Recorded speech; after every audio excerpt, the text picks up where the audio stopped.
glad you could join me.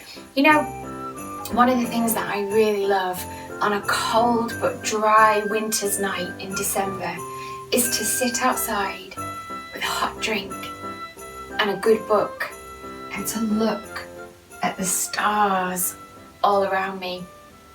You know, yesterday we began thinking about God's plan for Christmas and how it was actually a plan from the very beginning of time. And I've got a really cool story to share with you from early on in the beginning of time. Since Eden, years had passed and things didn't get any better. The world was still full of tears, but it was never meant to be like that. God was getting ready to do something about it. He was going to make all the wrong things right, and he was going to do it through a family. Abraham, God said, how many stars are there? Let me see, said Abraham, rolling up his sleeves. But have you ever tried counting all the stars in the sky? If you have, you know how hard it is. 993, 994, 997. Hold on. 1, 2. Of course, he kept losing count. There were too many. Guess what? God laughed. I'll give you so many children and grandchildren and great-grandchildren that you won't be able to count them either. Abraham couldn't help giggling at such a wonderful idea, but then he stopped himself. How could he have a family? Don't be silly. They didn't have any children, let alone grandchildren, and he wiped away a tear. It was far too late for him to start having babies at his age. He was 99 years old. But what could God mean? Abraham, God said, believe me. And then God told Abraham his secret rescue plan. Abraham, I will make your family very big, God promised, until one day your family will come to number more than even all the stars in the sky.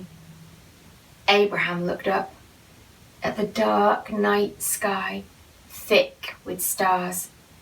You will be my special family, my people, and through you, everyone on earth will be blessed. It was an incredible promise. God was going to rescue the world through Abraham's family. One of his great-great-great-grandchildren would be the promised one, the rescuer. But it's too wonderful, Abraham said. How can it be true? Is anything too wonderful for me? God asked. So Abraham trusted what God said more than what his eyes could see, and he believed. Now, when Abraham's wife, Sarah, heard God's promise, she just laughed to herself. But it wasn't a happy laugh. It had tears in it. She'd always wanted a baby. Could her dreams really come true? Could she really have a baby when she was 90 years old? No, of course not. Don't be silly. It was far too late. Sarah didn't believe that God could do what he promised.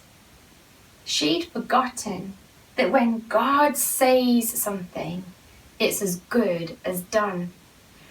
Of course, it was as easy for God to give her a baby son as it was for him to make all the stars in the sky. Sure enough, 9 months later, just as God had promised, Sarah gave birth to a baby boy. They named him Isaac, which means son of laughter. And Sarah laughed. But this time, it was a glorious, happy laugh. Her dream had come true. God would do as he had promised. He would always look after Abraham's family, his special people.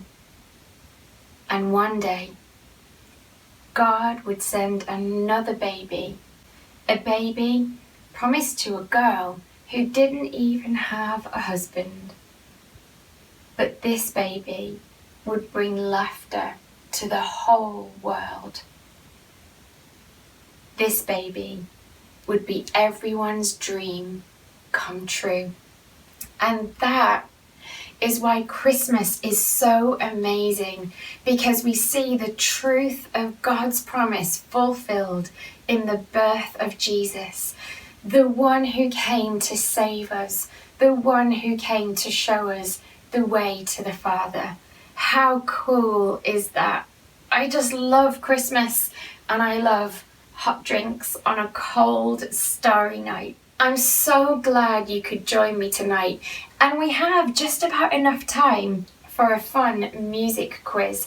So I hope you enjoy that and enjoy guessing the names of the songs with your family, and I will see you tomorrow for some more of our Advent adventure. Bye!